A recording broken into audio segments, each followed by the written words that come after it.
Je vais commencer par présenter brièvement qui est Samira Elatia.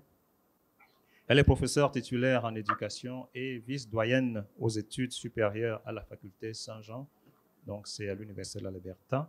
Elle est spécialiste en éducation, en évaluation des compétences et en évaluation langagière. Ses recherches portent principalement sur l'équité en matière d'évaluation, en particulier dans les contextes bilingues. Elle fut membre du conseil d'administration du Centre pour les niveaux de compétences linguistiques canadiens à Ottawa. Elle a siégé sur plusieurs groupes d'experts au sein de plusieurs agences de tests internationales. J'en cite quelques-uns. Educational Testing Services aux États-Unis, Pearson Education au Royaume-Uni, Organisation du baccalauréat international en Suisse, Chambre du commerce et de l'industrie de Paris, Centre international d'études pédagogiques du ministère de l'Éducation en France et j'en passe. Elle est présidente de l'Association canadienne d'évaluation linguistique. Elle est titulaire enfin d'un doctorat obtenu à l'Université Illinois à Urbana-Champaign et d'une maîtrise de l'Université de l'Illinois aux États-Unis. Alors, on va laisser la parole à Samira qui va intervenir à partir d'Edmonton à Ottawa, en Alberta. Samira? Allô, Charlie, est-ce que vous m'entendez? Très bien. On va essayer de baisser le son à notre niveau ici. Merci. Allô, est-ce que vous m'entendez? D'accord, donc je peux commencer? Oui, je remercie beaucoup Charlie de cette introduction. Je suis vraiment désolée de ne pas être avec vous. Vous avez comme le début de semestre et tout le travail administratif, donc je suis désolée, mais j'espère que vous passez un bon moment ensemble. Ma présentation aujourd'hui, je vais essayer d'être plus brève, mais je voulais surtout vous présenter un travail ou une présentation que j'ai faite à l'université Akhawaïn au Maroc, à Ifrane, dans le Moyen Atlas. C'est une université où la langue d'instruction est l'anglais, avec bien sûr le français et l'arabe comme des langues que les étudiants doivent maîtriser.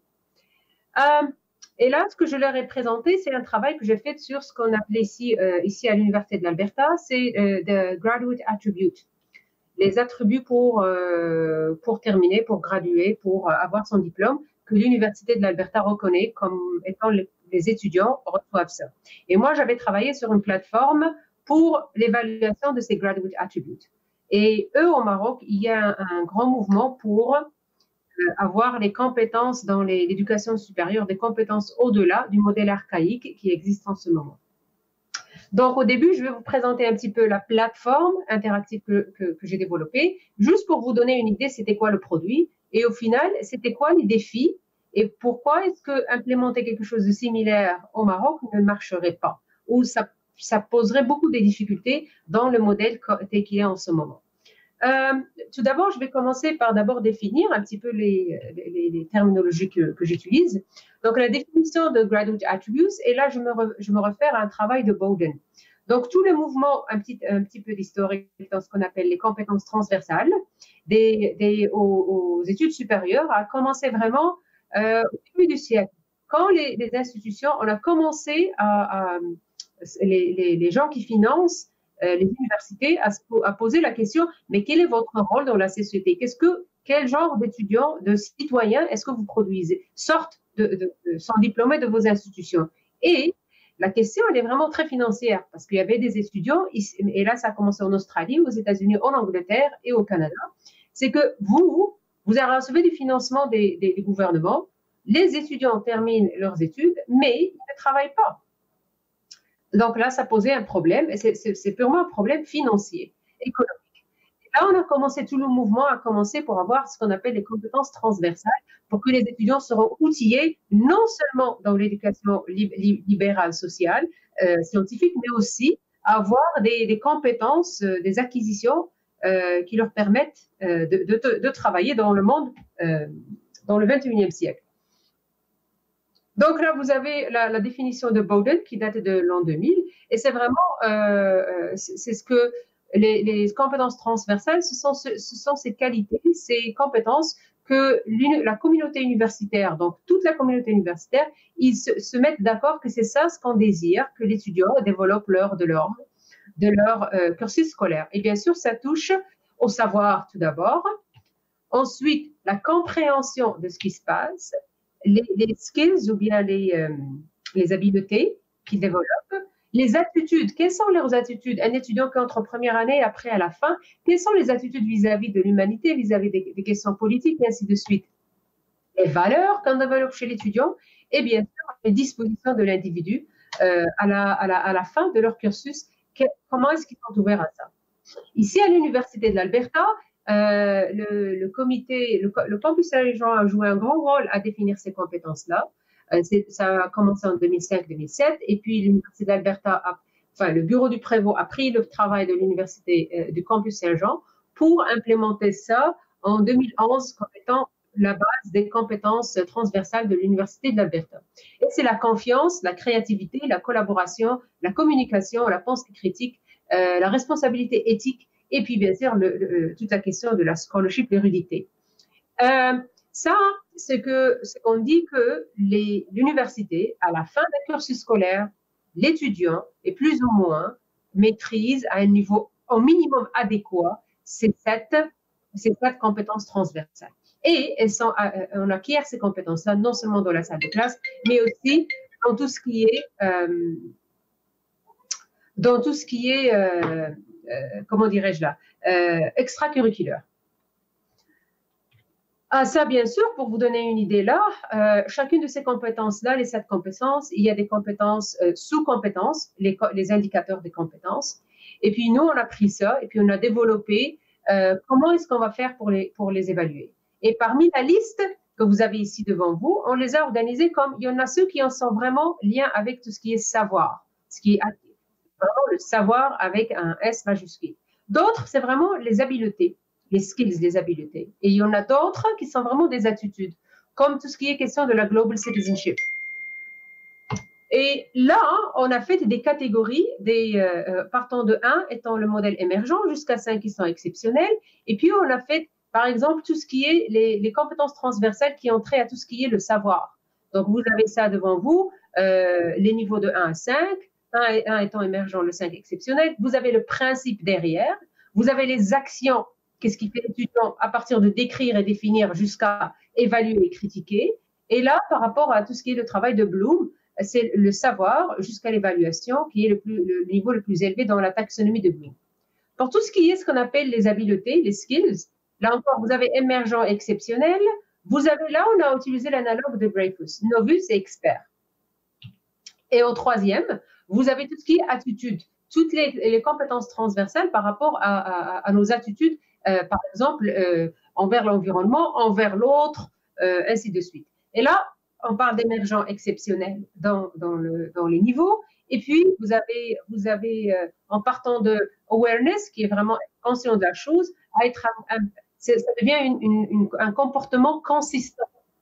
Et là, on a fait encore l'analogue de Bloom, de tout ce qui est l'attitude. Et là, le recevoir et puis internaliser, quand ça devient une norme. Là, c'est juste, on a pris l'exemple pour tout ce qui est ce qu'on appelle the knowledge breadth, donc tout ce qui est le savoir, les connaissances. Pour vous donner un exemple, par exemple, de l'hérédité. Comment est-ce qu'on les a évalués? On a développé tout ça ici à l'université. Enfin, j'étais derrière cette évaluation-là. Et puis ici, la pensée critique comme étant quelque chose qui est plutôt dans les habiletés. Et finalement, on a les responsabilités éthiques qui est vraiment des attitudes. Ça entre dans la catégorie des attitudes. Bon, ça, c'est la première partie qui est vraiment établir les indicateurs de compétences pour pouvoir les évaluer. Et là, on offrait aux étudiants, aux différentes parties prenantes, comment est-ce qu'on procède? C'est beau de développer tout ça, mais comment est-ce qu'on procède pour évaluer tout ça? Parce que si on n'a pas des indicateurs clairs pour mesurer que vraiment les étudiants qui rentrent et à la fin, ils ont acquis ces compétences transversales, on ne va pas aller très loin. Donc là, un petit peu, on a défini c'est qui les parties prenantes qui sont importantes pour les compétences transversales. L'administration de l'université, c'est très important pour eux de savoir que vraiment on acquiert ces compétences-là. L'étudiant, il en a besoin. D'ailleurs, j'ai trouvé que les étudiants étaient les plus réceptifs à faire une évaluation. Maintenant, les enseignants, c'est un petit peu ambivalent ce qu'ils veulent. Il y en a qui veulent vraiment le faire, mais d'autres, ils trouvent que ça, c'est un enfreindement sur leur liberté, leur tout ce qui est ce qu'ils font dans la salle de classe. C'est un contrôle de ce qui se passe. C'est en dehors de ce qui se passe dans la salle de classe. Donc, c'est ça où il y a plus de résistance. Mais les employeurs, ils demandent ça. D'ailleurs, si le dernier rapport qui est sorti cette année, au mois de octobre 2019, il parlait vraiment de la RBC, il parlait de ce besoin de ces compétences transversales pour la société canadienne. C'est plus le modèle classique. Et bien sûr, on a ici, par exemple, il y a le gouvernement de l'Alberta qui aimerait bien savoir quelles sont ces compétences-là, c'est comme pour eux, c'est comme un check à savoir que l'université fait son travail. Et ça aussi, ça convient avec les agences qui financent l'université. Mais la relation la plus importante reste celle entre l'étudiant et l'enseignant et ce qui se passe dans la salle de classe, entre l'évaluation et l'apprentissage. Donc là, je vais juste passer par ça explique un petit peu le modèle. Mais ce que j'aimerais bien vous présenter, c'est la dimension extracurriculaire qui a lieu dans le milieu scolaire, ici à l'université, tout ce qui est culturel, social, académique, athlétique et religieux. Et là, on a les différents types d'activités. Comment l'implémenter? Donc, il fallait l'implémenter. On a développé toute une plateforme interactive, une plateforme data mining pour faire tout ce travail. Donc, il fallait vraiment s'assurer que toutes les données des étudiants doivent être bien sauvegardées, gardées en dehors de hacking et tout ça.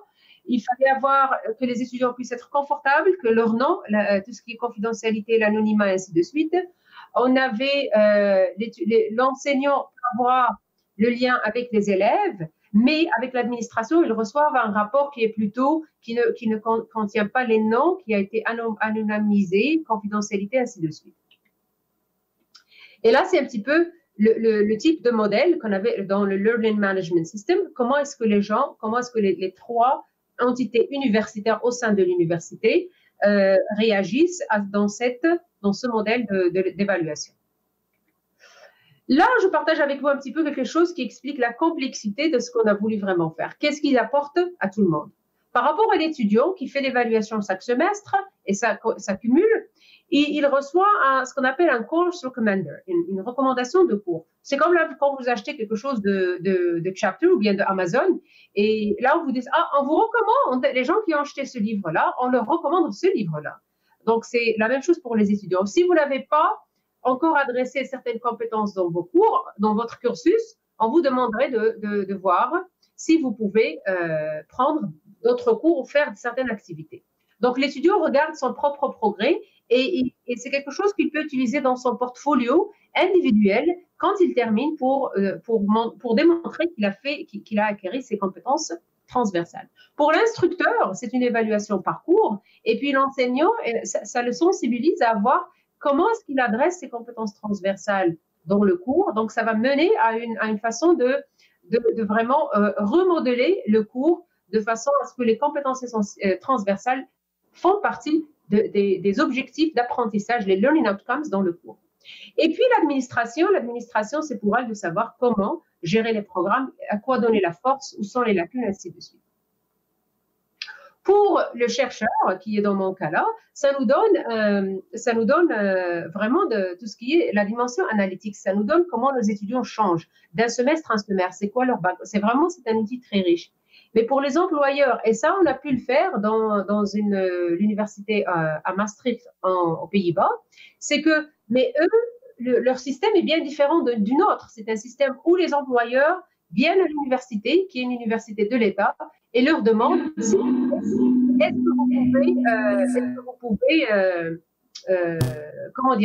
que vous pouvez nous donner, on a besoin de 50 ingénieurs en mécanique, on a besoin de 60 enseignants en mathématiques. Donc, et là, ça a aidé dans ce qu'on appelle le matchmaking, faire le lien entre les étudiants et les futurs employeurs.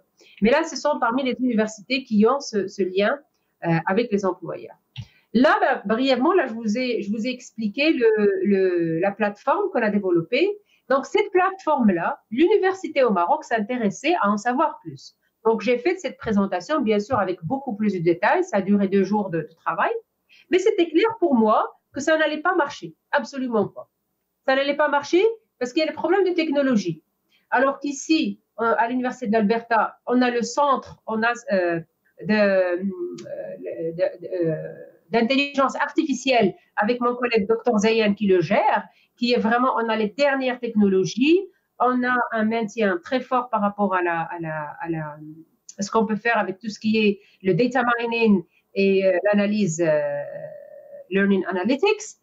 Au Maroc, ils n'ont pas encore les moyens parce que ça reste vraiment question de financement d'argent. On n'est pas encore arrivé à avoir ce genre de technologie, ce genre de centres qui peuvent gérer 40 000 étudiants avec les profs, avec l'administration qui font ce travail-là. Le deuxième problème que moi, personnellement, je trouve très important, c'est tout ce qui est des questions de la confidentialité, de l'anonymat et de l'éthique. Parce que ici, moi, je fonctionne dans un learning management system qui est bien contrôlé par une entité qui s'appelle IST, Information Science Technology de l'université. Je sais que ça, il me donne la confiance que les données des étudiants ne vont pas être divulguées. Les réponses ne vont pas être divulguées. On a ici ce qu'on appelle le FOIP, ici en Alberta. Donc, ça me permet de ne pas, l'information de l'étudiant et tous les usagers n'est pas partagée à l'aléatoire. Elle est très, très protégée. Maintenant, quand je parle à un modèle qui a pris des années de discussion, d'évaluation, est-ce que je peux vraiment le transposer au Maroc comme tel? Ça ne va pas marcher. Parce que l'université au Maroc, il y a beaucoup de réformes qui sont nécessaires. Et ce qui est nécessaire, c'est vraiment de sensibiliser les enseignants à l'importance de ça et sensibiliser les élèves à l'importance de ça. Et pourquoi? C'est parce qu'il y a un système de bureaucratie. C'est un enseignant qui appartient à un bureaucrate du ministère de l'Éducation supérieure. Bon, pour cette personne-là, faire de tels changements, ça va à l'encontre de ce qu'il faut. Et là, c'est quelque chose que je peux même partager avec des collègues, je peux dire à propos des collègues ici. Mais ce qui me fait très, très peur, c'est un petit peu la question que j'aimerais bien terminer avec vous là aujourd'hui, c'est l'éducation libérale et professionnelle.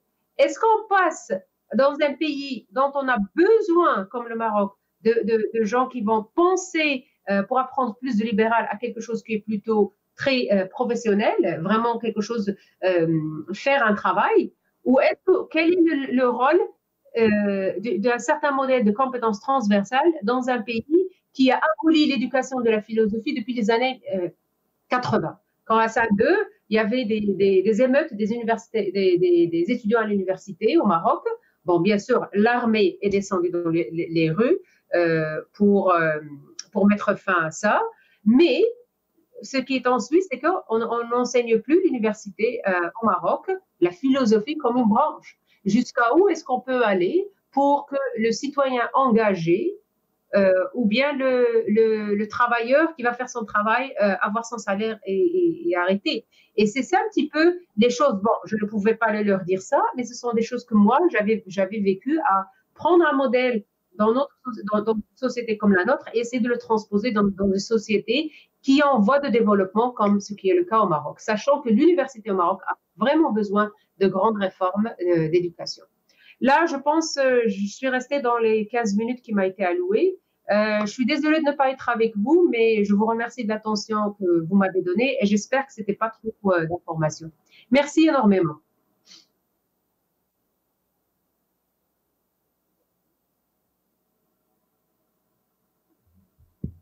Merci beaucoup, Samira. Je pense que le contrat a été bien respecté. On retient que... Je n'entends pas bien du tout. Je disais merci pour avoir respecté le programme et notre contrat. Mais, merci beaucoup. Voilà. J'ai mis le timer sur 15 minutes. Parfait. Donc, on t'invite à rester à la séance à la table ronde où on prendra les questions et on va échanger sur les différents points soulevés par les uns et les autres, si tu as un peu de temps. Alors, cela dit, je suis partisan de ceux qui pensent que l'Afrique a besoin de découvrir autre modèle que des modèles européens. Pas forcément que j'ai quelque chose contre l'Europe, vous allez peut-être le ressentir, mais je pense que... Pardon? Un peu quand même, bon, peut-être que ça paraît, mais je pense qu'on a besoin d'autres approches. Je pense qu'on parlait de la colonisation tantôt. On doit avoir la liberté d'aller voir autre chose et d'aller aussi voir ailleurs. Et je pense que quand on parle de benchmarking, quand on parle d'étalonnage, quand on parle de pratiques exemplaires, le monde est plein de bonnes expériences, le monde est plein de bonnes expertises. Je pense que l'Afrique a le choix et on devrait se permettre ce choix-là.